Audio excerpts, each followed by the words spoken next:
முத்துவேல் கூடிய சீக்கிரமே தன்னோட மகள் ராஜி மருமகன் கதிரை சேர்த்துக்கிட்டா நல்லா இருக்கும்னு உங்களுக்கும் தோணுனா இந்த வீடியோவுக்கு லைக் பண்ணிட்டு வாங்க நாளைக்கான ப்ரமோக்கான ப்ரெடிக்ஷன் என்னன்னு பார்க்கலாம். கதிரும் ராஜியும் அன்னைக்கு ஷாப்பிங் மால்ல சில ட்ரெஸ்ஸஸ் எல்லாம் எடுத்துட்டு ஊருக்கு கிளம்புறதுக்காக வெளியில வர்றாங்க. தன்னோட ஷாப்பிங் பேக்ஸ் எல்லாம் கையில வச்சுட்டு அந்த சமயம் பார்த்துட்டு திடீர்னு எனக்கு முன்னால ஷாப்பிங் முடிச்சுட்டு தன்னோட குழந்தைய கூட்டிட்டு போன ஒரு லேடி கிராஸ் பண்ணும்பொழுது திடீர்னு ஆக்சிடென்ட் ஆயிடுது. அந்த சமயம் பார்த்துட்டு கூட்டமாக சேர்ந்து எல்லாம் ஆம்புலன்ஸை வர வைக்கிறாங்க. ஆம்புலன்ஸ் ஏதோ டிராஃபிக்ல சிக்கிடுச்சு, லேட் ஆகும்னு சொல்லி அங்கே இருக்கிறவங்க எல்லாருமே கசமுசன்னு பேசிக்க உடனே அங்கே பக்கத்தில் அந்த லேடியோட கார் நிற்க உடனே கதிர் சரி இந்த குழந்தைய இனிமேல் நம்ம தாமதமாக ஆம்புலன்ஸ் வர வரைக்கும் வெயிட் பண்ணிக்கிட்டு இருந்தோன்னா காப்பாற்ற முடியாது அப்படிங்கிற மாதிரி ராஜி நான் உடனடியாக இவங்கள நான் கொண்டு போய் ஹாஸ்பிட்டலில் சேர்த்தணும், நீ பார்த்து பத்திரமா ரூமுக்கு போயிடு அப்படின்னு சொல்ல உடனே ராஜியும்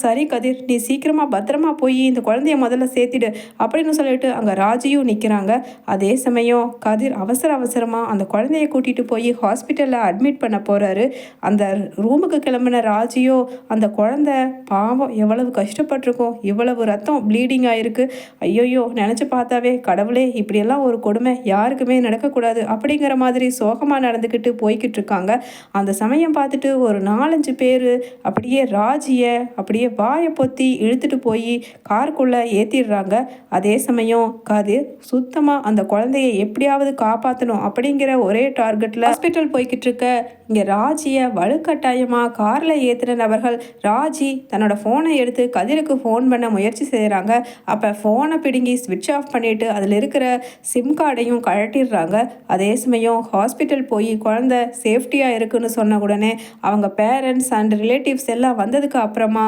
கதிர் அவங்க கிட்ட எல்லாத்தையும் ஹேண்ட் ஓவர் பண்ணிட்டு ரூமுக்கு வர்றாரு. ரூமுக்கு வந்தா என்ன இன்னும் ராஜி வரல அப்படின்னு சொல்லிட்டு கதிர்கிட்ட இருக்கிற கீயை வச்சு ஓப்பன் பண்ணி உள்ளே போய் சரி ராஜிக்கு ஃபோன் பண்ணி பார்ப்போம் அப்படின்னு சொல்லிட்டு ஃபோன் பண்ணி பார்க்க ராஜியோட ஃபோனும் ஸ்விட்ச் ஆஃப் நாட் ரீச்சபிள் அப்படிங்கிற மாதிரியே ஆன்சர் வர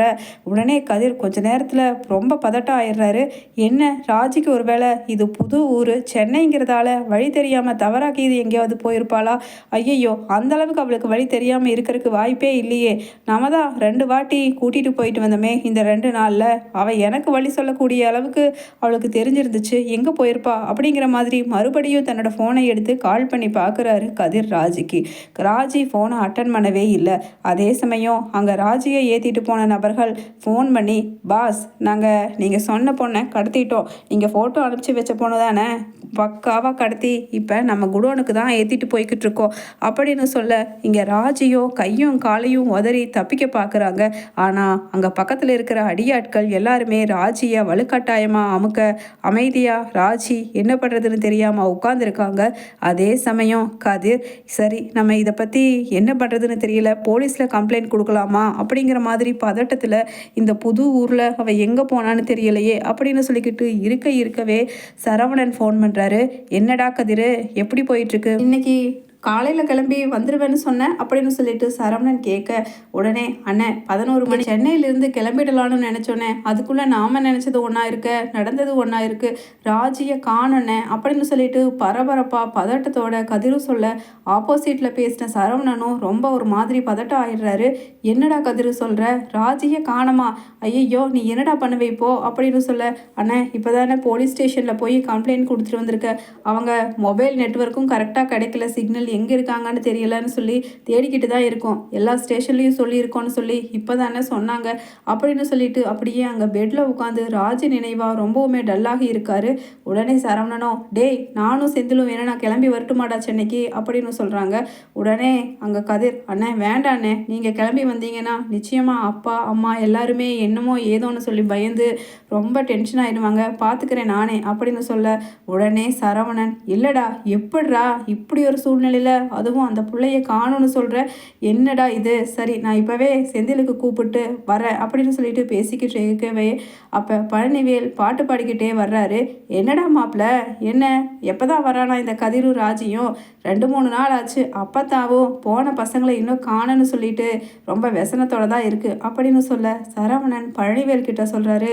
மாமா ராஜி சென்னைக்கு போன இடத்துல தொலைஞ்சிட்டாலாமா அப்படின்னு சொல்ல உடனே ஷாக் ஆகி பழனிவேலு என்னடா சொல்கிற அப்படின்னு கேட்க ஆமாம் மாமா அப்படின்னு சொல்ல சரி சென்னைக்கு இப்போவே கிளம்புவோம் நானும் வர்றேவா அப்படின்னு சொல்லிட்டு அங்கே கிளம்புறதுக்காக வீட்டுக்கு போகிறாரு. வீட்டில் ஹாலில் முத்துவேல் பேப்பர் படிச்சுக்கிட்டு இருக்க அப்பத்தாவும் டிவி பார்த்துட்டு இருக்காங்க. டிவியில் காணாமல் போனவர்கள் பற்றிய அறிவிப்பில் ராஜியோட புகைப்படமும் வர முத்துவேல் அப்பத்தானு எல்லாருமே ஷாக் ஆக உடனே முத்துவேல் என்னடா நடக்குது, நான் பெத்த ஒத்த பிள்ளைய இந்த படுபாவி பைய கல்யாணம் பண்ணதும் இல்லாமல் எங்கேயோ கூட்டிகிட்டு போய் தொலைச்சிட்டானா அப்படின்னு சொல்லிட்டு முத்துவேல் ஷாக்காக எழுந்திரிச்சு நிற்க வடிவு ஒரு பக்கமாக அழுக ஆரம்பிக்கிறாங்க. அப்பத்தாவும் ஓன்னு அழுக உடனே பழனிவேல் சொல்கிறாரு அண்ணே இப்போ அதுக்காகத்தானே நானும் சரவணனும் செந்திலும் சென்னைக்கு கிளம்புறோம், நீங்கள் பயப்படாதீங்க அண்ணே பதட்டப்படாதீங்க அப்படின்னு சொல்ல டேய் பெத்தவனுக்கு தாண்டா தெரியும் பிள்ளையோட வருத்தம், இப்போ என் பிள்ளைய காணனா எப்படிரா அப்படின்னு சொல்ல உடனே அண்ணே தயவு செஞ்சு நீங்கள் பதட்டப்படாதீங்கண்ணே அப்படின்னு சொல்ல உடனே சக்தி வேலு அண்ணே எனக்கு என்னமோ இது சதி திட்டம் போலவே தெரியுதுண்ணே, வாங்க அந்த பாண்டியனையும் கோமதியும் நாம் கேட்குற கேள்வியில் நாக்க பிடுங்கிக்கிட்டு சாகணும் அப்படின்னு சொல்லிட்டு அங்கே சக்தி வேலு வெளியில் போயிடுன்னு யோ பாண்டியா கோமதி வா வெளியில், எங்கள் பிள்ளைய என்ன பண்ணீங்க, திட்டம் போட்டே அவளை தீர்த்து கட்டணும்னு உன் பையன் கூட சென்னைக்கு அனுப்பிச்சி வச்சியா அப்படின்னு கண்ட மேனிக்கு பேச ஆரம்பிக்கிறாரு சக்திவேல். உடனே கோமதியோ என்ன சொல்கிற, நாங்கள் ராஜியை தொலைச்சிட்டோமா, என்னென்னமோ வளர்றானே அப்படின்னு சொல்லிட்டு அங்கே கோமதியும் சொல்ல பின்னாடியே பழனிவேல் சக்திவேல் கிட்ட அண்ணே ப்ளீஸ்ண்ணே அக்காவுக்கு தெரிஞ்சா ஏதாவது உடம்பு சரியில்லாம ஆயிரும், எப்படியாவது ராஜியை இன்னைக்கு சாயங்காலத்துக்குள்ள கண்டுபிடிச்சிருவேன்னு சொல்லி தான் கதிர் சொல்லியிருக்கான் அப்படின்னு சொல்லனே அங்கே மீனா அதுக்கப்புறம் செந்திலும் வந்துடுறாங்க. வந்தவங்க மாமா இங்கே கிளம்பிட்டு பேசிகிட்டு இருக்க வேண்டாம் மாமா சீக்கிரமாக போகலாம், கதிர் மனசு அங்கே என்ன பாடுபடுமோ அப்படின்னு சொல்ல உடனே சக்திவேல் சொல்கிறாரு ஆமாம் ஆமாம் நல்லா நடிக்கிறீங்கடா, அவன்கிட்ட இந்த பிள்ளை எங்கேயாவது தொலைச்சிடுன்னு சொல்லி அனுப்பிச்சி வச்சுட்டு இங்கே ஒன்றும் தெரியாதவங்கள போல நடிக்கிறீங்க, சொத்துக்கு ஆசைப்பட்டு தானே கல்யாணம் பண்ணீங்க,